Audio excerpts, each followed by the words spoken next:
ফার্স্টেই আমরা Oreo biscuit দিচ্ছি, 5টা ওরিও বিস্কুট দিয়ে দেবো এখানে আমরা। তার সাথে অ্যাড করছি 4 চামচের চিনি, 4 চামচে কমও দিতে পারো, আমি 4 চামচে চিনি দিয়েছি।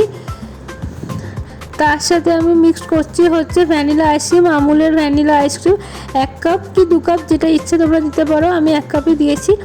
তার সাথে আমি অ্যাড করছি 300 গ্রাম মিল্ক, দিয়ে মিল্কটা দিয়ে আমি ওটা মিক্সারেতে 2 মিনিট মতন ভালো করে মিক্স করে নেব, দিয়ে তারপর গ্লাসে সার্ভ করছি ওরিও মিল্ক শেক।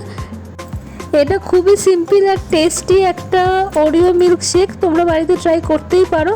আমি তার সাথে অ্যাড করছি ওরিও বিস্কুটের টুকরো অ্যাড করলাম, তার সাথে আমি অ্যাড করছি ক্রিমি টেক্সচার আনার জন্য ক্রিমটা, আর অ্যাড করব ওরিও বিস্কুট যাতে গার্নিশটা সুন্দর হয়।